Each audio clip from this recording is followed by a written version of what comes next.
Hello, I'm George Malin, the Managing Editor of Vanilla Plus, and welcome to today's webinar, the topic of which is how mobile operators can use machine learning to detect and optimize the network for roaming IoT devices. With IoT connection volumes finally starting to ramp up, telecoms operators are now seeing the first fruits of their efforts to provide connectivity to IoT and M2M devices. In fact, in future, almost half of roaming revenues are set to come from machine-to-machine communications and IoT devices. However, whilst this is vital and attractive revenue for operators struggling with the commoditization of their traditional offerings, providing permanent M2M and IoT roaming is seen as a key challenge by mobile operators. By gaining a complete view of the IoT devices roaming on their networks, mobile operators can optimize their networks for M2M traffic, offer optimal quality of service, and ultimately monetize IoT better. That's easily said, but harder to achieve, even though the information needed to unlock this potential is already present within an operator's network traffic. To make use of it, it needs to be mined and interpreted.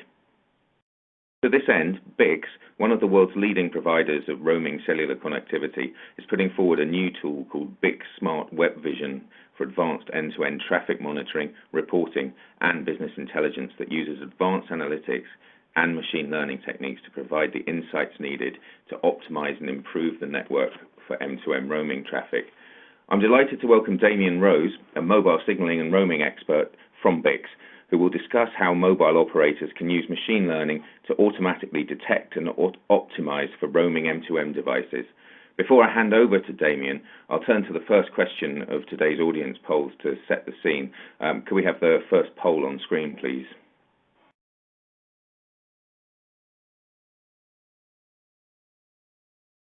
So the first question is, what do you consider to be the most significant barrier to efficient monetization of M2M and IoT roaming? And the potential answers are there below. So if you vote, that would be great, and we'll discuss that shortly. While you're voting, I should point out that Damion has kindly agreed to stay on after his presentation to take questions from the audience. To participate in that, simply enter your question into the panel on your screen, and I'll put it to Damion after his presentation. So we'll wait for the voting to settle down a bit.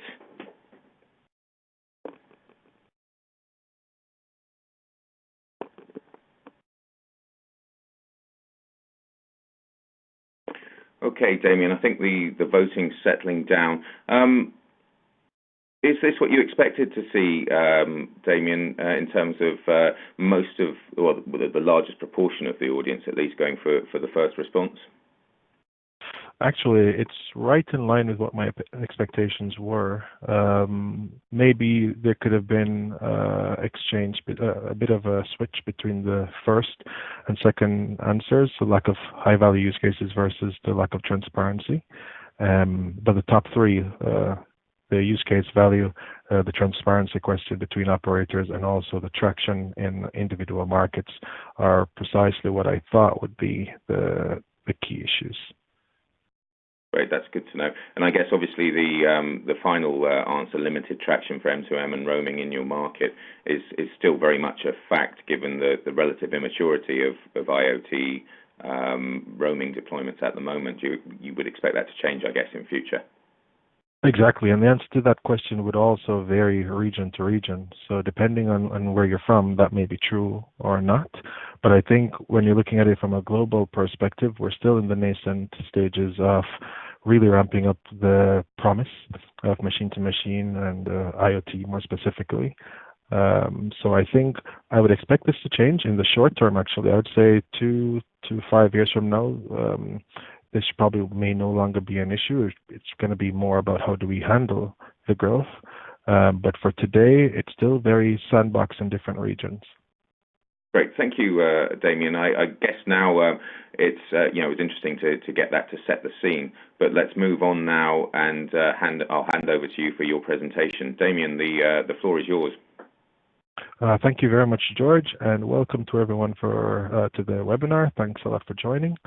As George kindly explained, I'm going to be going through some of the potential benefits of applying advanced data science techniques to what is an already successful business model to extract that much more value from it, specifically in terms of machine-to-machine and IoT roaming devices.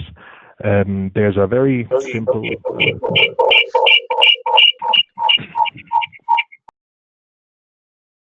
okay, hopefully everyone can hear me clearly. If not, just let us know in the chat, but I'm going to continue. Damien, there was a bit of echo, but our technical team has cleared that up. There shouldn't be any more interruptions. Apologies for that. No problem. It happens.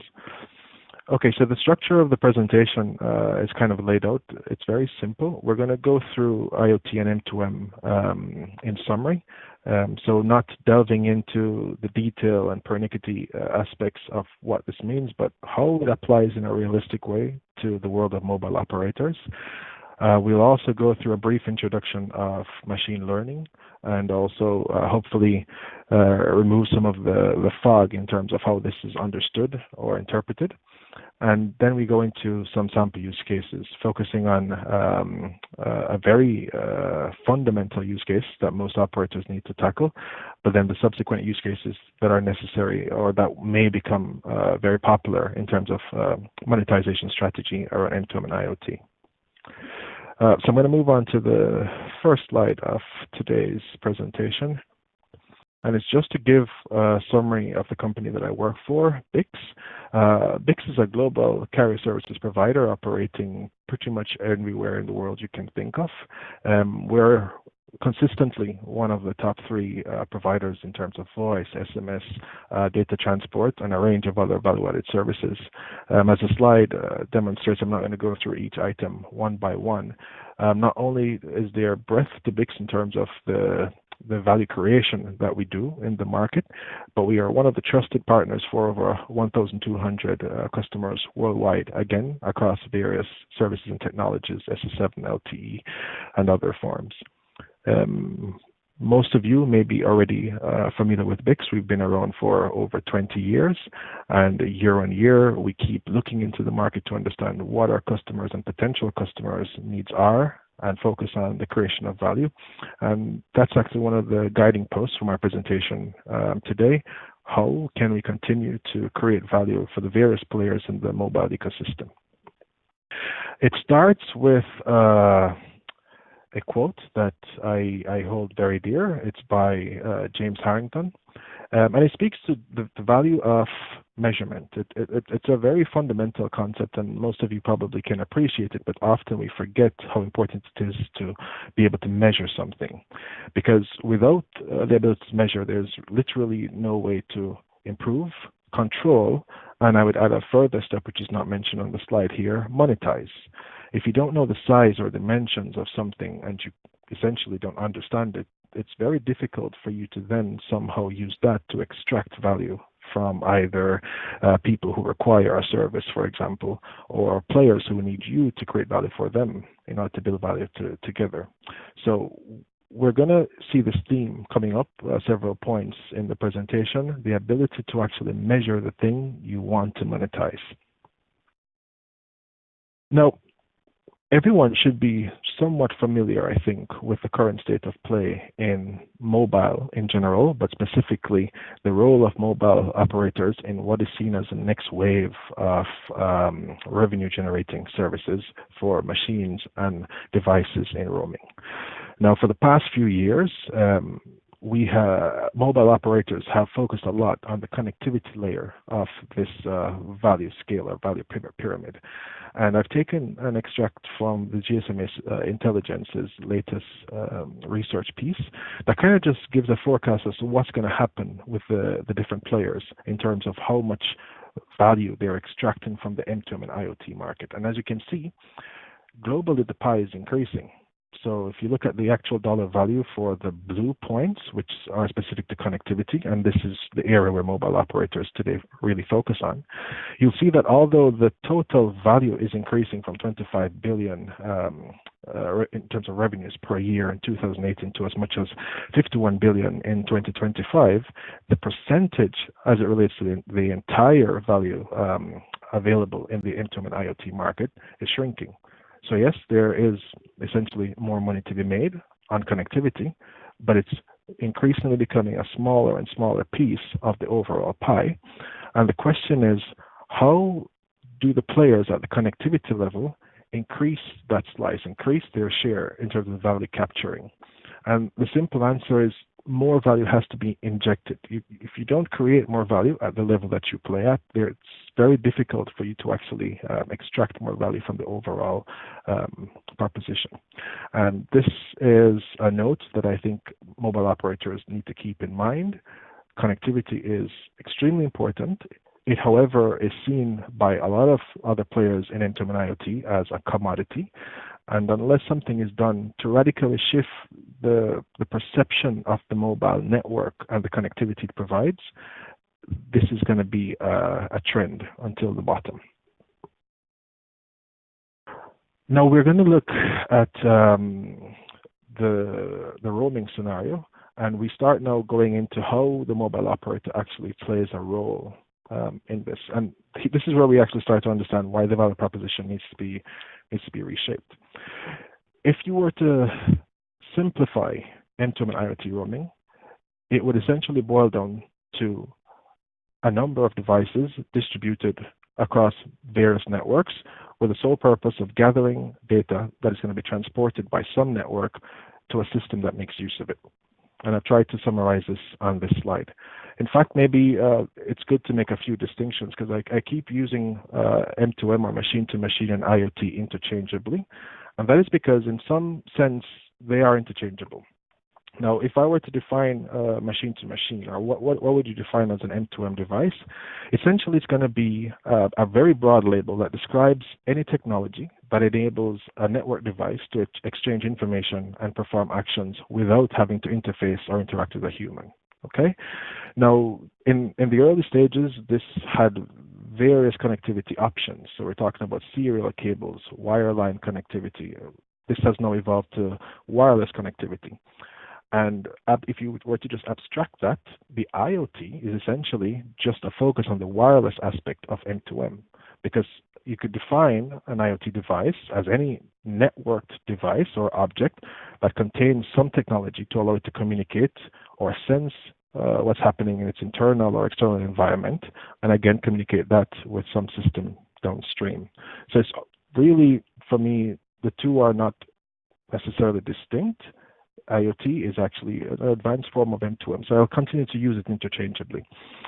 Now, because at the core, the need for these devices is to actually provide the data that they're capturing to some user, and this user can be a system or a person, but to some user to actually process, extract useful information from what was previously unstructured data, and either make a decision or take a next action.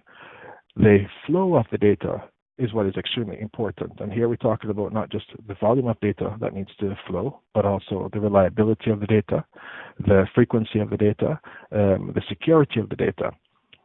And within this data flow, and hopefully it's evident in the diagram we have here, the data transmission or the connectivity piece, which again is where the mobile operator focuses, is a key element to making the entire M2M and IoT roaming ecosystem work.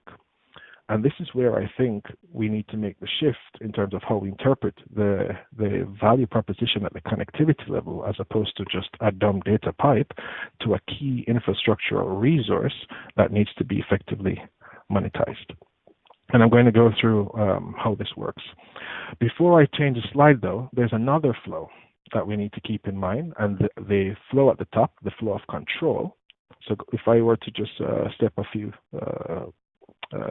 sentences back, if we look at the blue arrow at the bottom of the diagram, you'll see that the flow of data originates with the devices in roaming, so the data gathering layer, and terminates at some user. Okay, so the data is generated by the devices, consumed by some user. Control starts at some user, and again, a user here can be a system, a person, or some other platform, and it terminates at the devices.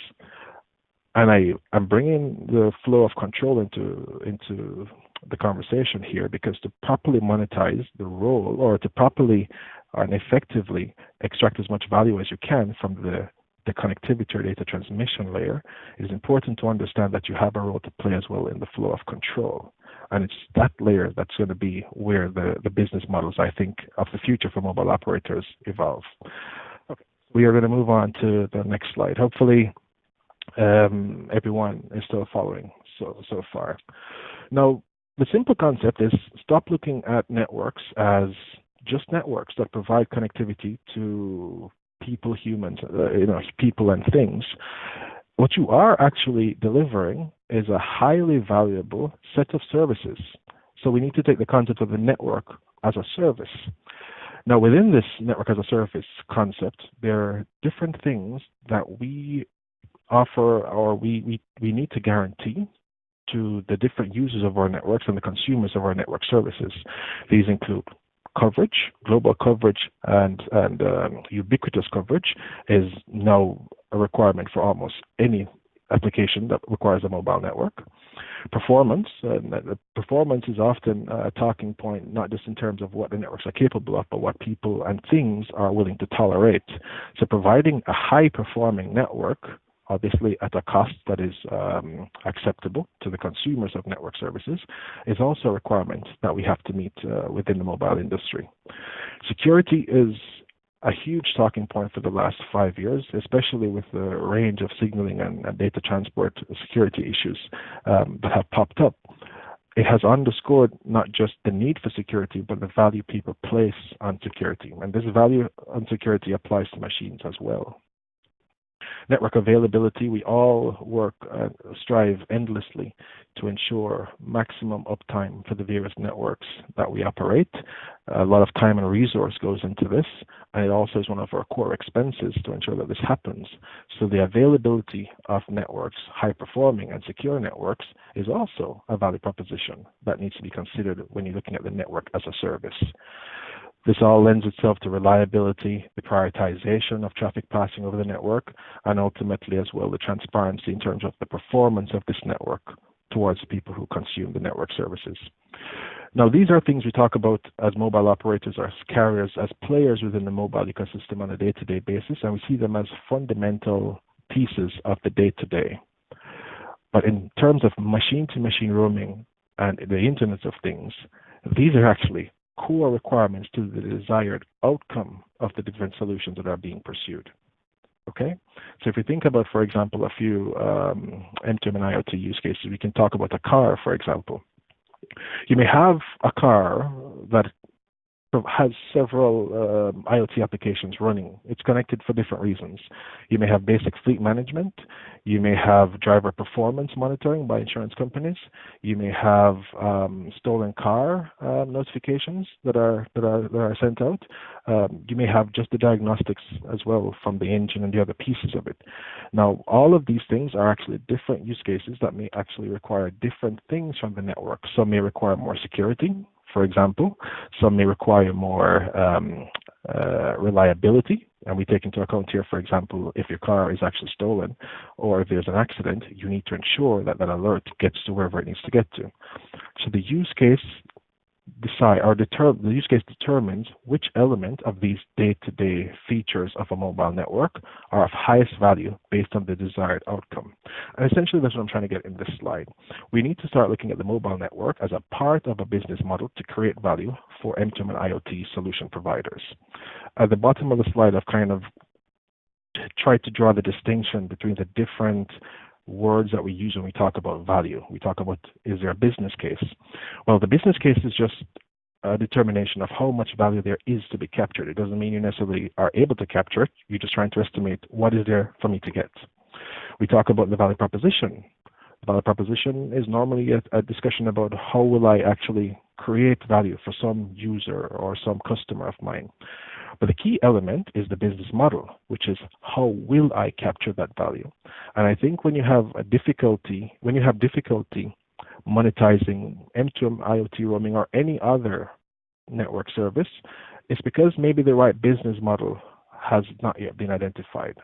There may be value, there may be ways to create value for customers, but the element of extracting or getting value in return is where the monetization part comes in. And I think a lot of the times this isn't accurately addressed. So with that said, and before I actually explain some of the use cases to maximize that value extraction piece, let's then get in a bit into machine learning. Okay? Now, machine learning for some can be somewhat scary, and there's nothing to be scared about. It's not holistically new. I think the scale and the complexity is new, but the underlying principle, which really is data mining, is not. We've always been looking at huge volumes of data and trying somehow, whether it be Excel sheets or Microsoft databases, whatever tool we've used in the past, to kind of crunch the numbers and get some valuable insight. It's the same thing in machine learning, except here we're trying to automate what we know as human intelligence, or not human intelligence, but human analytical skills in a machine. So if you think about it in summary, machine learning is simply a method of data analysis that automates analytical model building. Okay, so the same way you can build a model in Excel using human analytical capabilities, you're trying to teach a machine to do this itself by iteratively looking at data to come up with new conclusions. Okay, looking for hidden insights without being explicitly told what these insights are or being explicitly programmed to do these things. And I'm trying to abstract this and make it as simple to digest as possible with a diagram on screen. So we look at how a machine can come to a basic decision boundary, which is essentially a way to learn how to classify something, machine learning. And the scenario here is just a taste test. We're trying to understand how we can perhaps decide if someone who has ordered from a menu is a child or an adult. Over time, you will know. So there's something, for example, called label data when we talk about data science, and this is where you know the actual label of the entity. So over time, for example, a restaurant might know that kids often order, treats or desserts that are sweet and cold, and adults tend to order desserts that are warm and more on the savory side. If you feed all this information, all this order information over time, and you put it into the right machine algorithm, the machine at some point may be able to make an assumption or a guess, or as we use in machine learning, a classification based on basic criteria. Was the order for something sweet and cold, or was it for warm and savory? Then it makes a decision, adult or human. This is, again, coming to a basic decision boundary using historical data to kind of find where I can start distinguishing different behaviors. The problem and the real value, the problem occurs when the decision is not so clear or the behavior is not so clearly distinct, and you have a lot of what are called outliers. And this is the second half of the diagram where we start having outlier effect. And this is where the real value of machine learning comes into play. Because you no longer have a clear way of labeling because the behavior isn't close enough or far enough from what you have to be able to make a clear distinction. So you need to actually teach the machine how to resolve this. And here we talk about different types of algorithms, things that are supervised, unsupervised, or reinforced learning. The difference is more technical, but the end result is the same. It's to try to tell a machine or a system how to look at, again, historical behaviors, patterns, and data, and come up with some sort of a label, classification, or a decision. And it doesn't really get more complicated than that. The rest, it is complicated. Actually, let me take that back. It can be pretty complicated and interesting stuff, but that's more on the data science side. From an operator perspective, we just need to appreciate the value of historical data in coming to useful and meaningful decisions. Okay. Now, if you go back to the second part of my previous slide, which is where we had the outlier effect, we now start talking about, okay, what can we implement? And I'll take a traffic scenario, and this is actually going to be one of the use cases I want to share with you. If we take a traffic scenario where one of the fundamental issues, and this is one of them listed in the poll at the beginning, the transparency question. How can you tell when a machine is roaming in your network or not if you don't have transparency between operators? If I don't tell an operator that I'm sending SIMs in machines and they don't tell me, how do we actually detect this in order to, again, measure the size of the business, the growth over time, the types of machines in roaming, the types of use cases being deployed? This is the type of stuff that we don't know. And here's where we actually need to employ different types of machine learning models. Now, one of the things operators can start doing, for example, is start registering all the different data sets they currently have, which would obviously require huge investments in storage capabilities, post-processing capabilities, etc. You can also leverage the capabilities of existing providers that do this for you. But the gist of it is, if you have a clear enough use case and you understand the data that you have, the next logical step is just to understand what would I need to do in order to train a machine, for example, to better make decisions based on its historical data. It's not easy for me to actually see. Okay, I forgot that the questions are at the end. I was checking to see if I may have lost anybody there. But the gist of what I'm trying to explain about machine learning is it's not complicated. At the end of the day, the core or underlying rationale for machine learning is to teach a machine in an autonomous way how to reflect on historical data, understand what the data means, and be able to come up with conclusions or classifications. And we apply this to mobile operator traffic to get as much insights as possible. And it's the merger of the two. It's the merger of this ability to automatically extract insights from historical data and apply it to this network as a service model that I explained in my previous 2 slides.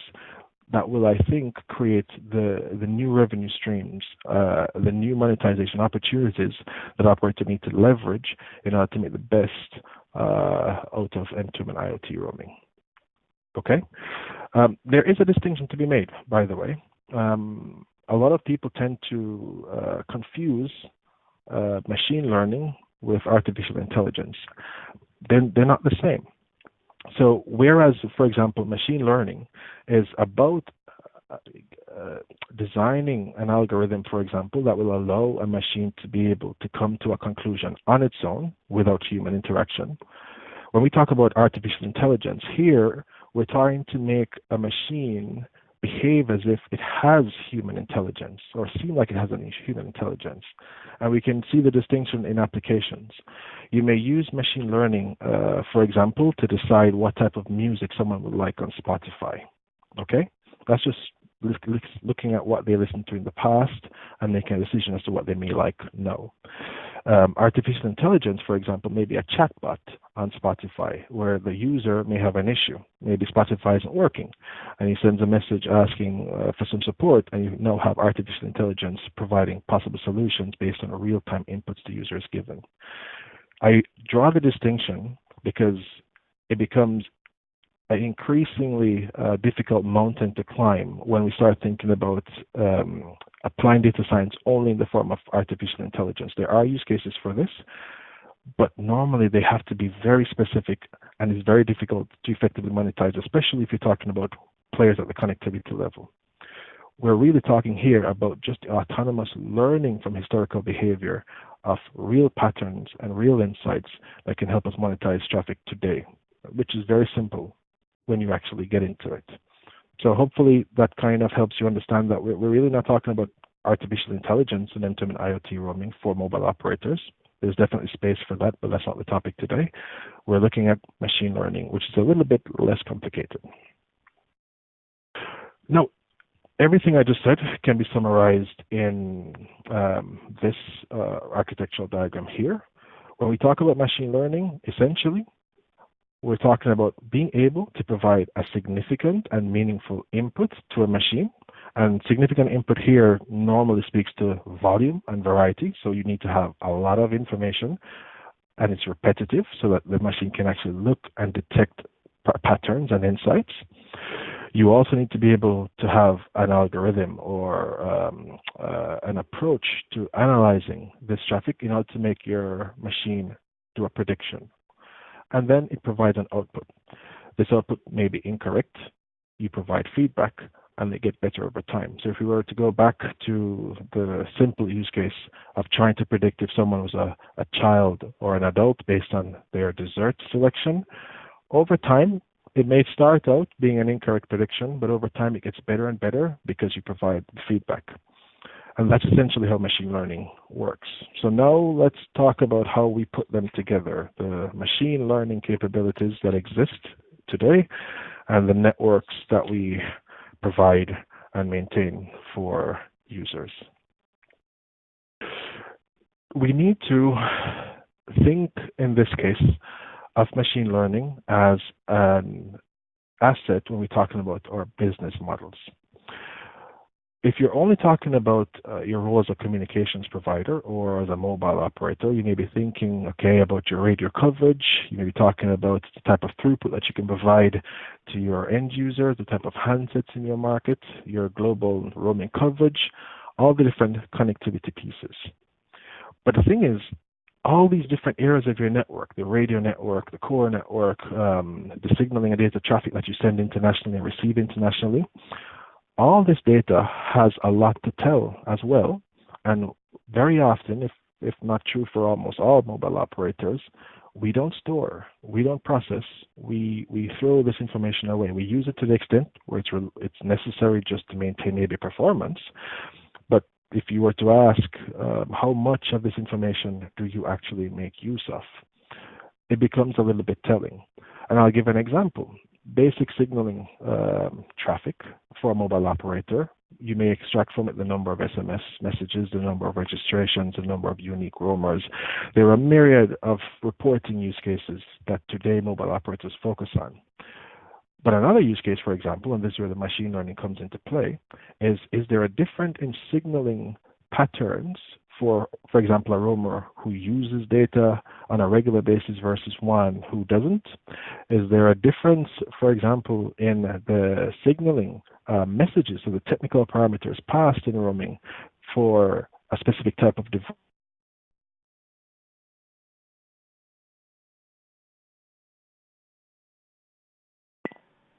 First of all, overlooked and often discarded is where machine learning becomes very important, because a human being is not going to be able to look at all this information and understand, where the relationships are.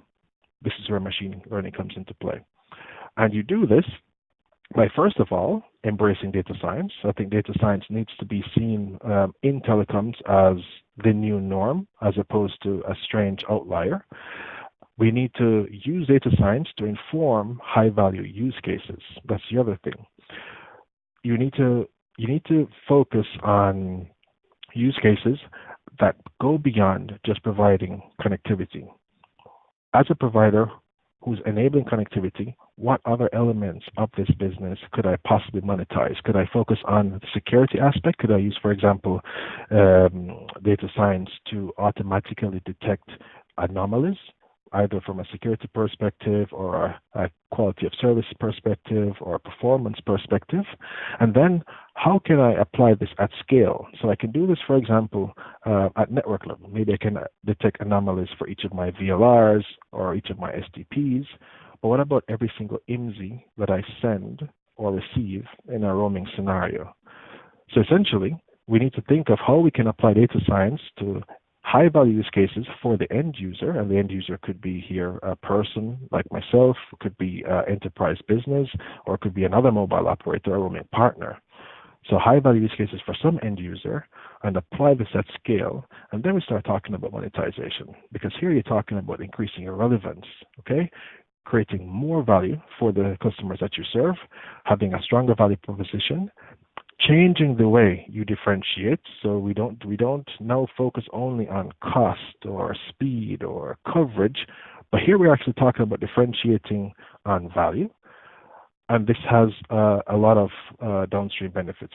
I have them here listed, a few of them: higher margins, being seen as a partner in each of the different services you provide as opposed to just a provider, which is another element actually we sometimes need to consider, moving away from the concept of just being a service provider to being a service partner, and all that comes from the value proposition and the strength of it.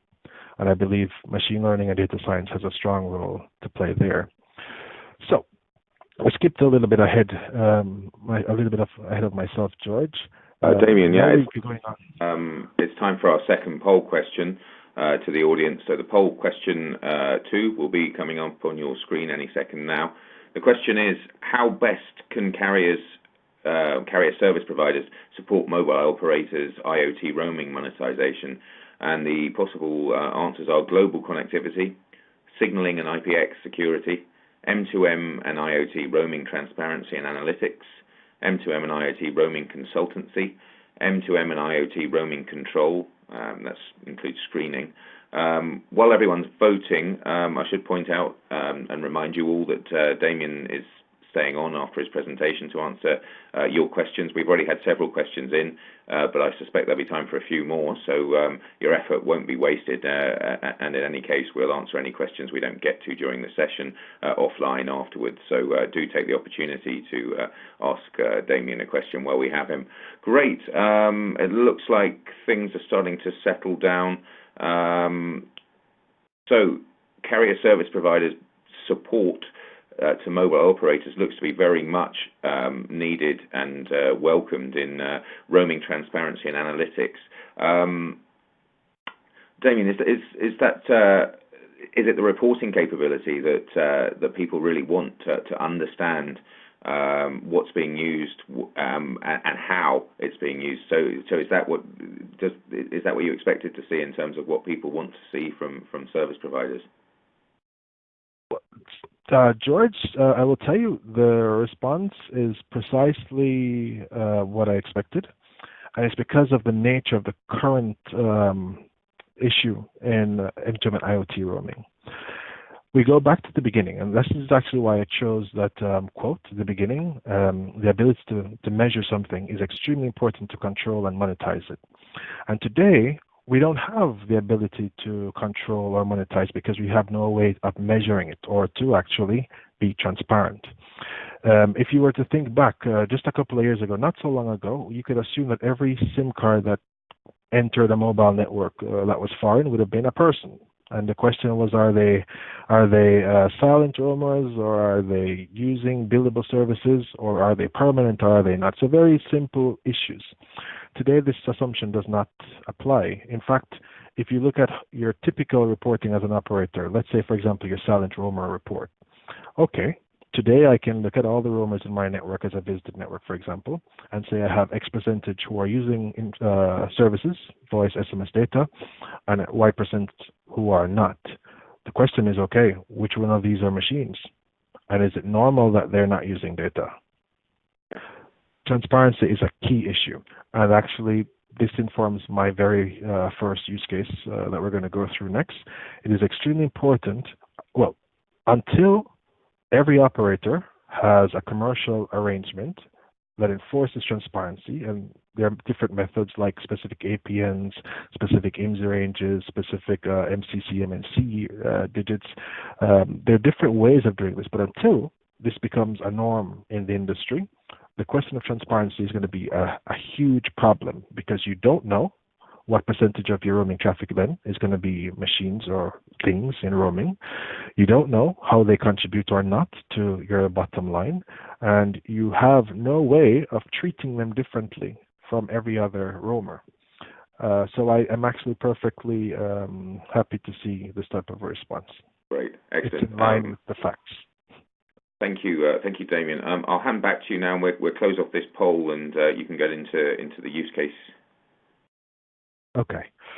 So, like the poll just suggested, transparency is a major problem, and it's actually a fundamental use case that BICS is working to help solve, and I've chosen it as the primary use case for our webinar today.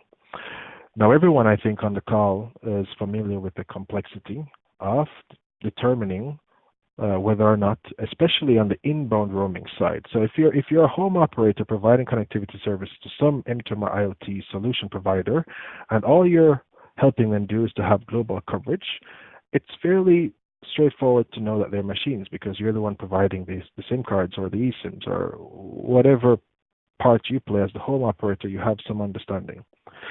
But in a roaming scenario, the home operator is not the one responsible for the connectivity, the life cycle of the device. This is actually the burden borne by the business operator.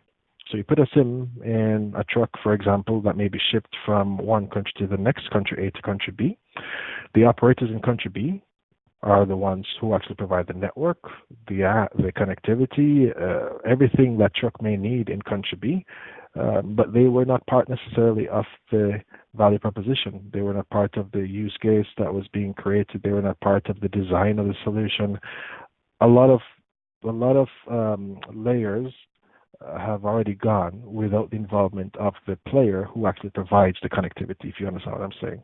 And so for these people, understanding that machines are in their network and what the machines are doing and how many of them are in the network is extremely vital, but doesn't exist today. In the current use case, we have applied machine learning and data science in general to the problem by trying to identify, just from the characteristics of roamers, whether or not they're a human or a machine. And I say the characteristics because there are telling elements in traffic that you can use to determine this. You can look, for example, at the IMEI information, which is passed in some transactions. So this is telling you which specific device it's linked to. And you may have business rules to say that a device that is classified as a modem or a specific type of module is a machine. But if you see a smartphone, it's a human. But then you have the conundrum of machines behaving like human, so using voice, SMS, data, and all the other stuff. And humans behaving like machines, doing nothing, staying in the network, but inactive, not moving in terms of mobility. So that's the first conundrum. The second problem is not every device generates the variety of traffic necessary to classify. So in our research, we found that almost 40% of global traffic, and it's important to point out here that BICS carries somewhere between 25 to 30% of the world's signaling traffic. So a huge percentage of the global signaling traffic passes through the BICS network. And roughly 40% of this was just devices that only produced SS7, so no LTE diameter, no GTP or S8 or GP transactions, so no user plane for GTPU, no control plane for GTPC, just simple authentication and registration related information. And if you only have that information, there's almost no way to apply business rules to determine if they're humans or machines, and this is where machine learning came into play. And the progression on your screen shows us our progression. So in the beginning, we tried to use very complex and detailed business rules to classify roamers that we see as humans or machines, and as you can see here, we had some success. Where in blue, we classified as machines, yellow, we classified as humans, and gray, we just don't know. The color indication is certainty. So if it's blue, it means we're certain it's a machine. If it's yellow, we're certain it's a human. If it's gray, as I said before, we don't know.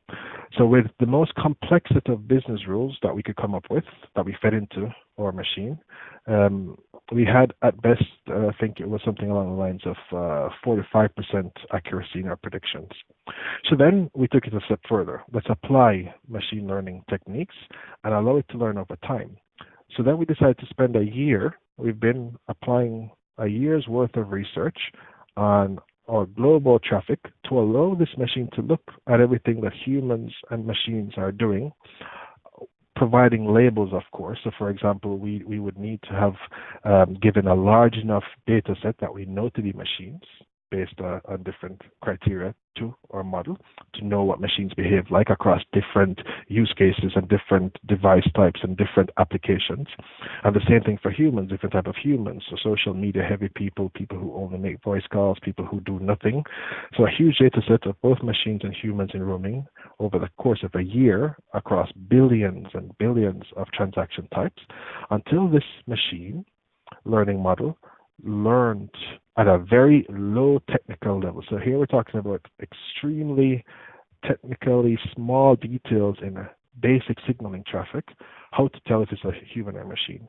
And we ended up with the rightmost graph. So on the extreme right, you see that we now have something along the lines of a 98% accuracy. Actually, today, with only SS7 traffic, meaning we're not talking usage, we don't look necessarily on the use of data applications, WhatsApp, Facebook, whatever. We don't look at the device information. So just with basic SS7 related data, we have a 95% accuracy on classifying a human or a machine. And with LTE and data, GRX, IPX data information, we have 98% accuracy. So now we have a way of solving the transparency question. And this is going to be a fundamental point for mobile operators, because whether or not there's transparency between mobile operators, as long as you have the traffic, you can now flag a roamer as belonging to machine type communication or human type communication, and then monitor them separately. So the first use case here is solving the transparency question with machine learning, as you can see here. Just to give a snapshot of what is now possible now that you solve the transparency problem, because you can now clearly distinguish humans from machines, you can also monitor them separately. You can deliver different quality of service to them separately, but you can also focus on, for example, the machines to understand the business. What are the devices coming in? If you don't know the devices, what are the different behaviors for unknown devices? Are they voice heavy? Are they SMS heavy? Are they data heavy? How are they distributed? Are they coming all from one country or one region? Are they coming from a different subset of roaming partners? Do the machines who use voice, for example, also generate a lot of signaling activity on the SS7 network? Do the ones who create a lot of signaling activity in the SS7 network generate any usage at all? You now have the ability to measure and hopefully at some point control what machines are doing in your network. And this applies to the outbound side as well, because not every mobile operator knows what their SIM card is in. So the focus here, or the main benefactor of the transparency solution, would be the inbound operator for sure. But as an outbound operator, you don't always know that your SIM is being used for these type of solutions. It's good as well to be able to see what your footprint in terms of M2M and IoT roaming is on the outbound side. So that's case number one, solving the transparency problem using data science, as BICS has been working on for the past year. Now, there are other use cases once you've solved the primary issue of transparency. And those were the other ones that were also listed. The valuable use case question, for example. The use cases are complicated today because you don't have transparency. But once you can identify a machine separate from a human, then there's a whole world of possibilities now. And we talk about here, for example, like dynamic pricing. If you think about a scenario where you may have an outage, let's say we have, I don't know, a hurricane or an earthquake, for whatever reason, your network capacity is reduced. Do you want to give the same priority in terms of access to limited network capabilities to humans and machines? You may or you may not. This is a question for you to answer in your business model. But if you do you want to put a price on that? So similar to how Uber, for example, applies what is called surge pricing. If the demand is high and the available taxes are low, then I will give the user the opportunity to pay me a higher premium, a surge price. In scenarios like that, when you can clearly distinguish who is who, we may see the concept of surge pricing when limited resources are available at a network level coming into play as a new business model. We may also start looking at things like maybe registration throttling. So again, where you have congestion, you are providing access to your network. And it's key to always remember when I'm talking about these use cases that your network is a service, so the network as a service concept. Yes, you want to provide coverage and connectivity, but you can also think of this as a service. And if the demand is higher than what's available, you may actually take decisions to properly monetize that. Maybe throttling during the day when you want to prioritize people who may use or consume more services that you generate more revenue from, and then so you throttle out the machines. And then you can also prioritize machines maybe at off-peak periods at night when the people are asleep and the machines can go along. It's just the idea of leveraging, first of all, the transparency that you now have and applying it to existing business models to see how I can actually create new revenue generating opportunities. Okay, so there's a lot of it. I mean, people tend to look at different layers in end-to-end IoT for new value propositions without first exploring whether or not they've maximized the value potential at just the connectivity layer by applying advanced analytics and data science to existing traffic scenarios. Hopefully, the use case was useful and clear. If not, I'm sure I'll get the questions in the question and answer section. But on my side, just to wrap up, BICS is in the industry to work with our customers to create as much value as possible. We have seen how we can turn a lot of the data assets that we previously didn't really apply value to into new value generating tools and services, and we're happy to work with mobile operators to show and help them do the same. For me, that's it. So I'll hand it back over to you, George. That's great, Damion. Thank you very much. We've only got about 5 minutes left, unfortunately, but we'll try and get through as many questions as we can in the time. So the first question, without further delay, how can we get started with machine learning and data science in general, given that this is not an operator's core competency? This is a great question. The first thing is to just commit to the idea. You don't need a big team. You need a few key pieces. You need to have a data scientist, a data engineer, and an innovative product manager who can actually help you see the value propositions. That's 3 people. You don't have to think about a whole new division or a whole new department, because what you want in the beginning is to be able to fail fast. So take on a very agile methodology. Think about try new things as quickly as possible in the most efficient and flexible way. If it works, awesome. If it doesn't work, that's fine. We learn through our failures. So a very small team. Get yourself 1 data scientist, 1 data engineer. If you are making applications, maybe you want to think about a developer for front-end applications, but data scientist, data engineer, and a product manager who understands how we can achieve value. Great, thank you, Damion. Next question that's come in is, what other use case examples are there for machine learning and roaming IoT devices? So the application of machine learning and data science in general is huge. Okay, I focus today on the connectivity layer because for mobile operators, this is where they sit, and this is where their most valuable assets are. And we can look outside of this layer into, for example, the system layer. We can look, for example, in the actual devices themselves. We can talk about, for example, how we can help with the data processing or the computational layer to generate the type of insights. But first, I would say make the most of the networks you currently have today and that you've invested so much in before we start looking at the different layers. This has just been my perspective.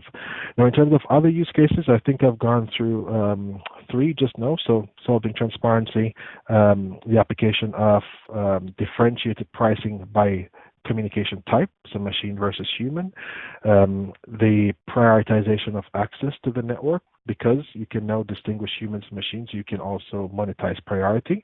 But there's also security. Not every end-to-end IoT application will require the same level of security or reliability or even speeds, for example. We focus a lot on the speeds, so the data rates, but we forget also the other elements I mentioned to you before. If I were to just go back to my list, if you remember, I mentioned to you that there's also the coverage, the performance, the security, the reliability, the priority, and the transparency. And I just wanted to go back to that because those are elements for use cases as well.